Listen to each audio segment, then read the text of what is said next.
Hey, denizens and dwellers of YouTube. Today I'm coming in hot with a little tale of my past for you. I hope you're buckled down and ready to rumble. And if you see any jump cuts in this speed paint, that's just because I'm really based and I know how to time travel. And if you don't know how to do that yourself, then that's just a failure on your part, man. Get good next time, fucking idiot. Anyways, you hoosers, I want to talk today about how it took me 6 months to get my first stately government issued identification card. I had essentially zero documents proving that I existed as a human being on this planet. And it's not because I was an immigrant, because I was shot out the womb right here in our grand old land of the free. But rather, my mom was just kind of a kook. She was in full-on IDGAF mode. She stopped enrolling me in school and she kept me trapped up in some dirty, rotty trailer in the woods.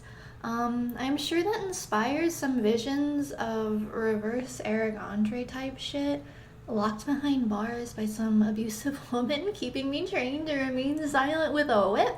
But nah, baby, things are just kind of weird.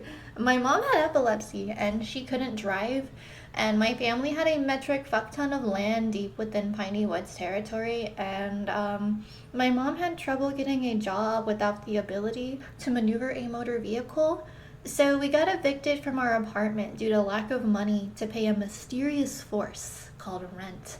And voila, I ended up in a really shitty trailer away from society for 3 whole freaking years. I didn't have my own room, and electricity only went through about half of the house. There was no stove or anything, no hot water. It took a few months for them to install freaking air conditioning of all things. It sucked massive monkey balls.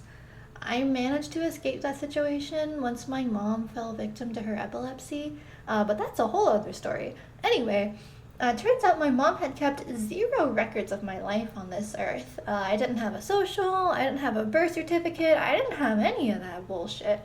My brother took me in after our mom kicked the bucket, under the condition that I must somehow, some way, reform from a forest child to a productive member of society. And you kinda need an ID in order to get a job. I don't know if you guys have heard about that little rule, but them's the breaks. That's how it be on this bitch of an earth. Thankfully, at this point in time, my dad was still alive. So my brother managed to track him down online after years of him being gone to buy milk in a faraway land. A very sacred duty, might I add. He was able to contact the hospital in which I was born, and a few weeks later, bada bing, bada boom, baby, that birth certificate was knocked off that checklist. Yippee! My social wasn't too hard to nab either. I just had to take a little journey back to the last school I was enrolled in. They didn't mind handing it over, I just had to show my face and they gave it to me, which seems like a bit of a security hazard if you want my humble opinion, but whatevers. Thank God for that security hazard, because I don't freaking know how else I would have attained that little number. I just had to put in the social at the social security office, and a few weeks later, bada bing bada boom, part 2, the sequel, baby cakes. I got my social security card in the mailbox. The hard part though, this is where it does get tricky. The residency. I had barely just turned 18 when my mom died, and I hadn't gone to high school. And because Texas hates immigrants, they're kind of hardcore about what documents constitute residency. It cannot just be regular mail, no bueno. It needs to be an official government document, and obviously I didn't have any of those if I'm going through all these Olympic level maneuvers. But we almost gave up, and we're trying to contact my dad about perhaps letting me crash with him for a bit, maybe. Where getting residency isn't as cock and balls hard to receive. Until, and get this, hold on to your seat, baby. As it turns out, my mom had registered me for Medicaid years and years back. The card was shoved in some unlabeled folder in the back of some box, stored properly, as you do. I had no idea about it because when I was having some dental problems and requested to see a dentist, she denied me because she said I didn't have insurance. A classic. Anyway, it was about to expire, but it was still valid for 3 whole months, baby. That was my saving grace. That right the frick there. I have no idea what I would have done or how I would have figured that shit out had I not had that. Like, bruh, I was even calling the DMV day after day for advice on what to do, staying on that absolute hellish fucking wait queue, only to have them say, yeah, I have never heard of that situation. I don't know how to help. Good luck though. But nah, baby, divine forces were on my side, and I gave that company an old ringy ring on my telephone device and asked them to mail me a new card, and they did. How polite of them.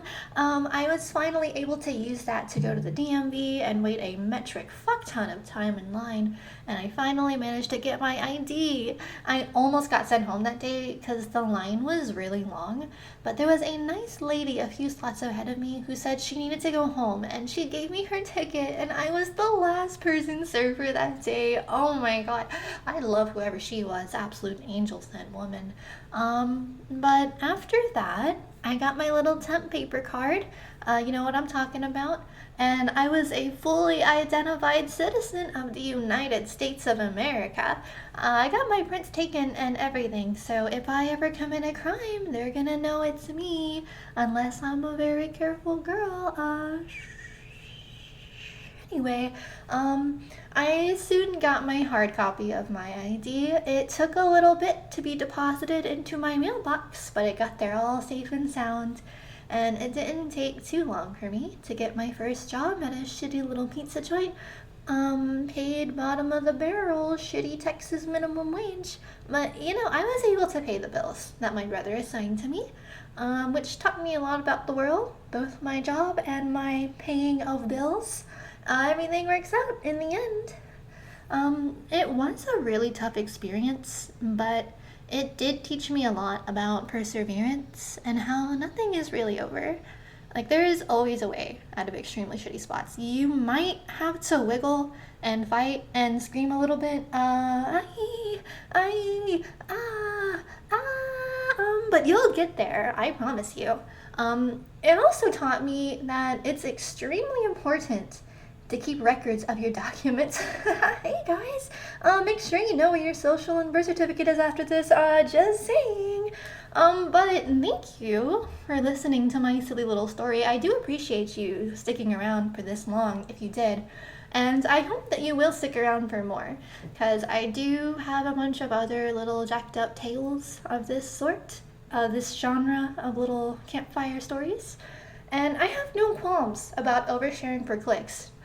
Just so you guys know, the clout that you sexy motherfuckers bestow upon me, that is a sweet nectar that no drug can compare to. Like, not methamphetamine, not crack cocaine, not marijuana, yeah, drugs of that sort, definitely not heroin. Oh my god, fucking clout goes so much harder than that. But thank you so much. Bye bye. I'll see you next time. Laters. Have a good rest of your day, evening, morning, whatever it is for you. Bye.